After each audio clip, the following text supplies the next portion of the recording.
बिस्मिल्लाहिर्रहमानिर्रहीम। डिफ्यूजन और effusion gases की दो इम्पोर्टेंट प्रॉपर्टीज़ हैं। हम इन्हें वन बाय वन डिस्कस करते हैं। पहले हम ये देखते हैं कि व्हाट इज़ डिफ्यूजन। गैस के मालिक्यूल्स हर वक्त रैंडम मोशन की स्टेट में रहते हैं। जब दो या दो से ज़्यादा गैसेस मिक्स की जाती हैं तो उनके मालिक्यूल्स आपस में इंटरमिक्स हो जाते हैं। हमारे पास एक एग्जांपल है गैस 1 और गैस 2 की। ये आपस में एक सेपरेशन से सेपरेट की गई हैं।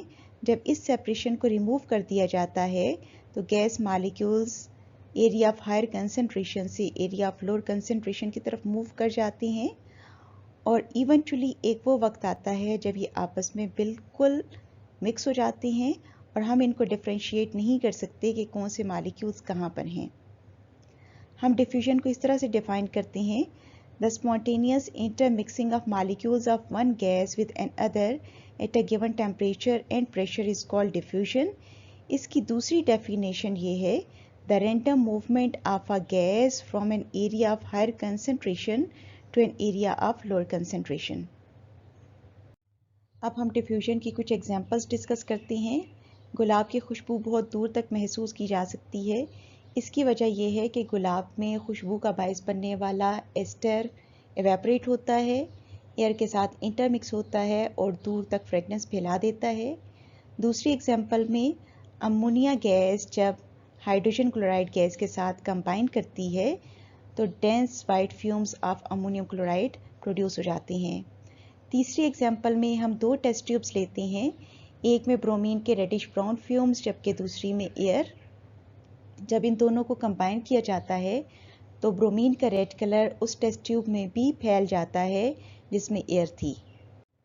चौथी एग्जांपल में हम लिक्विड्स में डिफ्यूजन के फिनोमेनन को डिस्कस करते हैं। जब वाटर में इंक के कुछ ड्रॉप्स डाले जाते हैं तो वाटर मॉलिक्यूल्स की कांस्टेंट मोशन की वजह से ये पूरे वाटर में फैलकर वाटर का कलर चेंज कर देते हैं। अब हम ये देखते हैं कि what is effusion. The escape of gaseous molecules from extremely small holes into region of low pressure is called effusion. हमें मालूम है कि गैस मॉलिक्यूल्स हर वक्त मूव करते रहते हैं। इस मोशन के दौरान वो आपस में भी कोलाइड करते हैं और वॉल ऑफ द कंटेनर के साथ भी कोलाइड करते हैं। सपोज करें कि इस कंटेनर में यहाँ पर होल है। अब अगर कोई गैस मॉलिक्यूल यहाँ पर आकर कोलाइड करने की कोशिश करता है तो वो कोलाइड नहीं कर सकेगा बल्कि इस होल के through region of low pressure में मूव कर जाएगा। इस तरह से गैस मॉलिक्यूल्स कंटेनर से एक एक करके निकलते रहते हैं। Now what is Graham's law of diffusion and effusion. Gases के रेट्स ऑफ डिफ्यूजन या इफ्यूजन उनकी वेलोसिटीज पर डिपेंड करते हैं। एक इंग्लिश साइंटिस्ट थॉमस ग्राहम ने वो रेट जिस पर गैसेस की इक्वल वॉल्यूम किसी कंटेनर से सेम टेम्परेचर और प्रेशर पर एस्केप करती हैं मेजर की, और उन्होंने ये नोट किया कि rate of escape less dense gases के लिए ज़्यादा है और ज़्यादा डेंस गैसेस के लिए कम है। थॉमस ग्राहम ने 1831 में अपना law of diffusion and effusion propose किया। What is the statement of this law? The rate of diffusion or effusion of a gas is inversely proportional to square root of its density.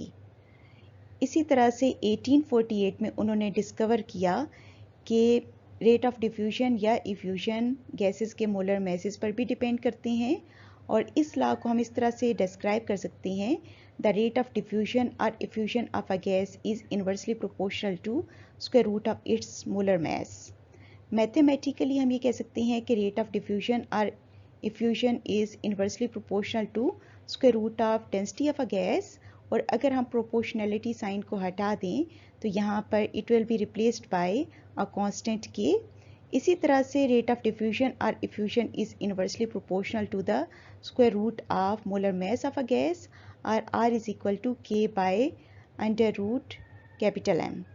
यहाँ पर R is rate of diffusion, D is density of the gas, M is molar mass of the gas, while K is constant of proportionality. हम दो gases के लिए rates of diffusion लिख सकते हैं। यहाँ पर गैस 1 के लिए R1 equals K by square root of D1, while R2 is equal to K by square root of D2.